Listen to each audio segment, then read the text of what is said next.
You see the photo and something inside you flinches.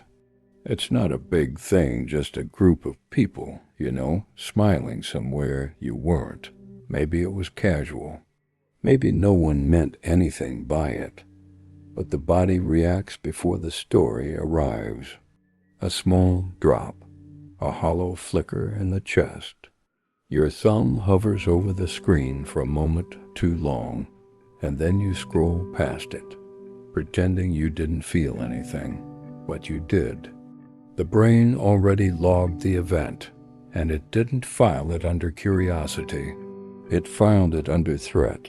That flicker has an ancient name.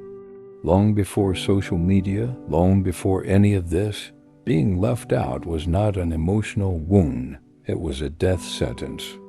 The human brain evolved in small groups where exclusion from the collective meant losing access to food, protection, information about predators. Missing the signal meant missing survival. So your neural architecture built a dedicated alarm for social rejection, and it wired that alarm directly into the same circuitry that processes physical pain. The anterior cingulate cortex doesn't distinguish well between a broken bone and a broken bond. It just fires. And when you see that photo, the one with everyone you know and not you, the signal is unambiguous. You are on the outside, and the outside is dangerous. The brain doesn't let this go. Once the anterior cingulate cortex flags the exclusion, it recruits other systems, the insula for visceral discomfort, the amygdala for a wash of unease, and suddenly a quiet Tuesday evening becomes something you need to fix. You reach for the phone, not consciously maybe, but your hand knows the route. You open the app again. You check for replies, for likes, for any small proof that you're still inside the circle. And when you find none, the signal doesn't fade. It intensifies, because the brain interprets silence as more evidence. No notification, no reaction, no trace of you in the feed of others. The tribe has moved on, and you weren't told. That's the fear. That's the whole fear. What makes this so exhausting is that the search for reassurance never reaches a terminal point. In a physical tribe, you'd see faces, hear voices, touch shoulders, concrete signals that would tell your nervous system, safe, present, inside. The digital tribe offers no such closure. There's always another story you might have missed, another event you weren't invited to, another silent reply that could mean anything or nothing. The checking becomes compulsive, not because it works, but because it almost works. Dopamine spikes not at the resolution, but at the possibility of resolution. You scroll, you scan, you search for your name in the spaces between other people's joy, and the loop spins tighter. You're not connected. You're just watching the door to make sure it hasn't closed. And the door, by design, never fully closes or fully opens. It just stays half-cracked forever.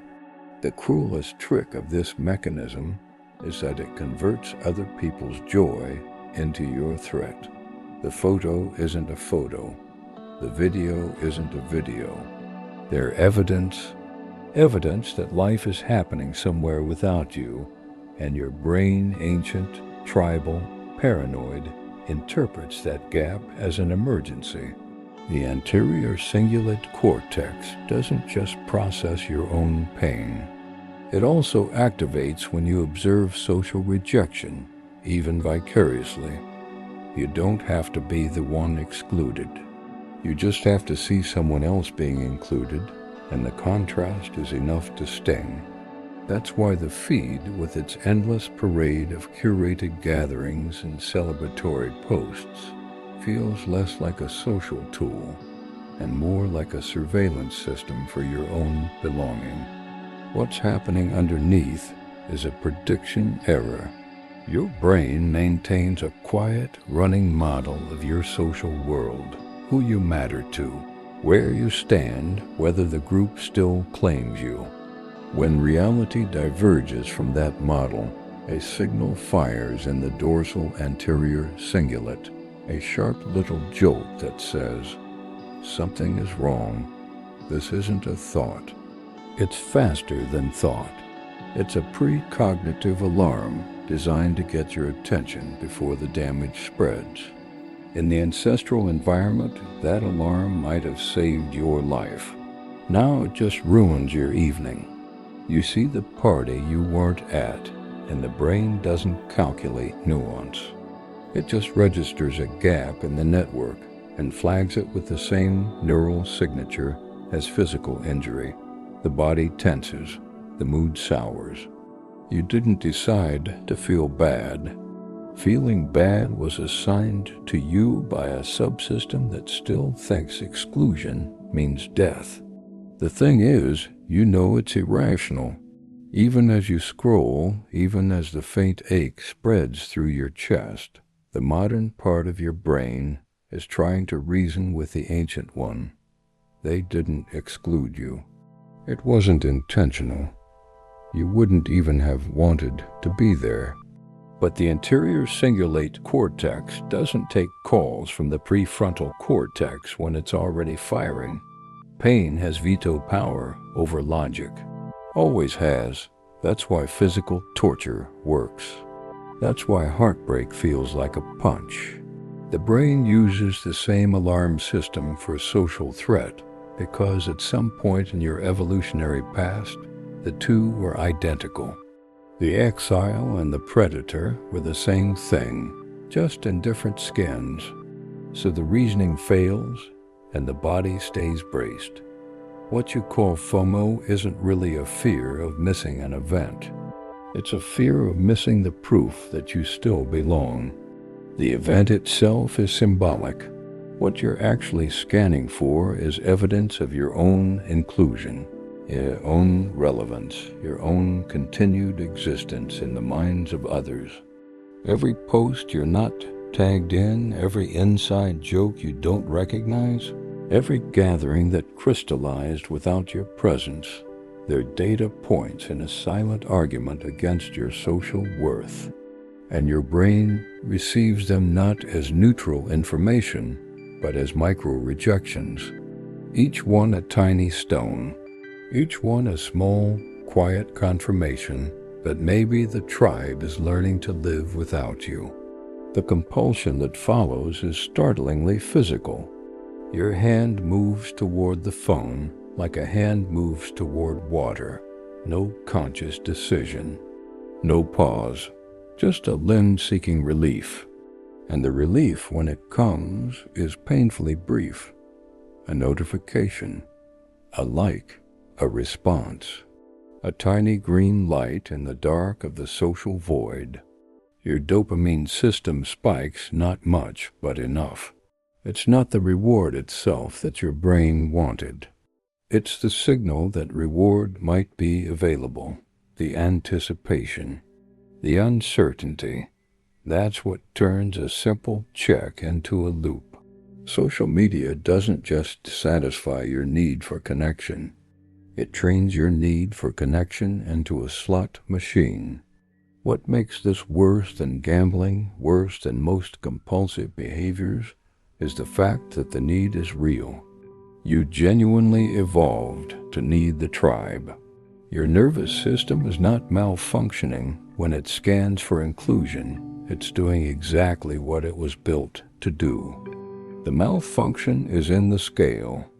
Your brain's social monitoring system was calibrated for a band of about 150 people, where exclusion was rare and visible and actionable. Now it's aimed at a network of thousands, where exclusion is constant, ambient, algorithmic, and entirely unverifiable. There's no way to know for sure that you're safe, so you check, and check, and check. Not because you're weak, but because you're human.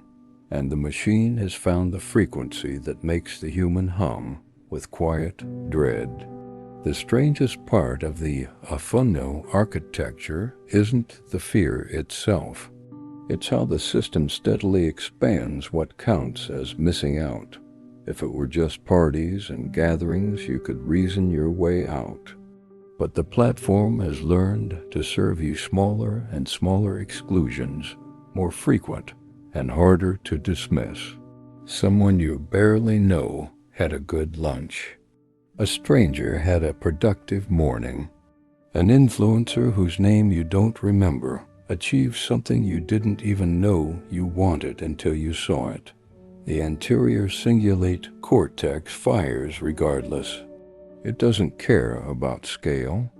It just registers the gap again and again in micro doses that add up to a kind of ambient bruising. This is where the biology gets quietly devastating. Your brain cannot sustain a state of satisfaction when it's constantly receiving signals of scarcity. Yet the feed is built entirely around scarcity of attention, scarcity of status, scarcity of proof that you're living correctly. Even when your own life is full and functional and genuinely good, the comparison algorithm places it next to 73 other lives that appear fuller. The ventral striatum, part of your reward circuitry, doesn't just respond to what you have. It responds to what you have relative to others. That's social comparison theory in flesh and neuron. And when the ratio tilts unfavorably, which it will, because the feed is curated to tilt it, the brain withdraws its own satisfaction as punishment. You scroll your own real joys and feel less about them, not because they shrank, because the background noise of other people's curated joy made them seem insufficient.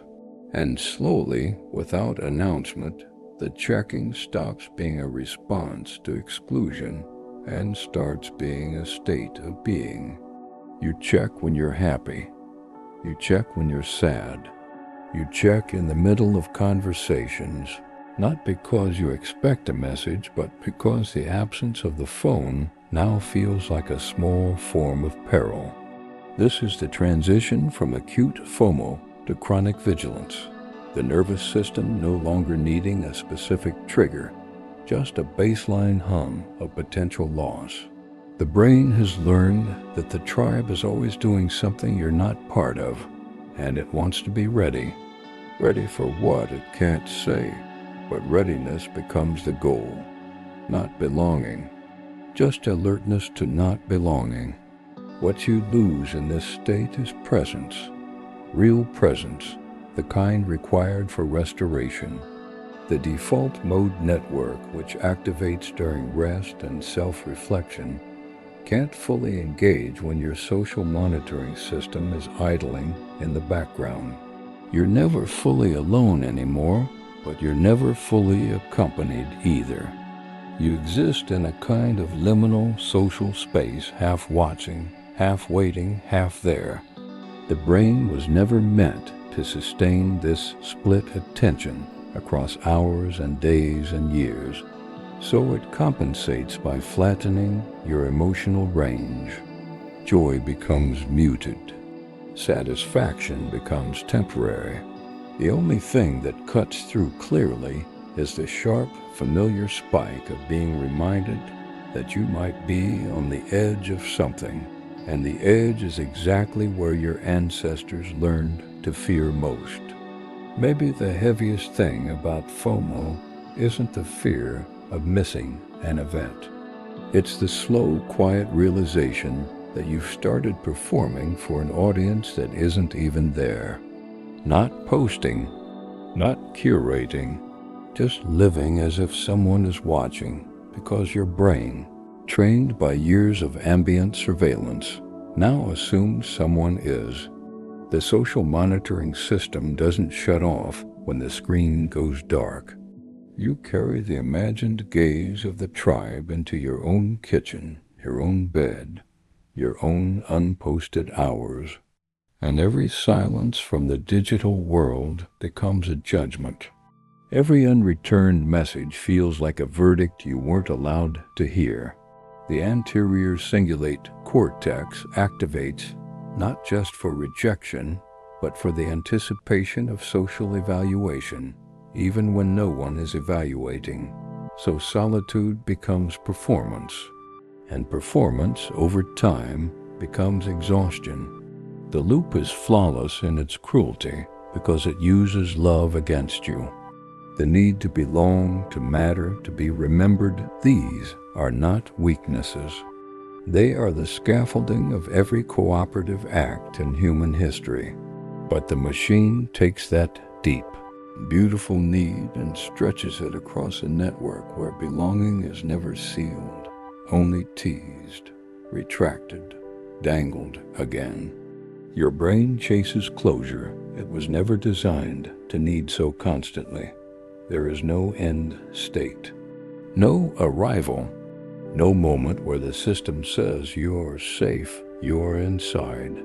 Just an endless hallway of half-open doors and the sound of other people's laughter drifting from rooms you'll never enter. You are not broken for feeling this ache. You are exquisitely functional, painfully sensitive to a threat that didn't exist when your neurons first learned to fear exile. The tribe is vast now and faceless, and your loneliness fits perfectly in the palm of your hand. You check it one more time. The screen is the same as it was 12 seconds ago, the same faces, the same evidence of a world spinning without you.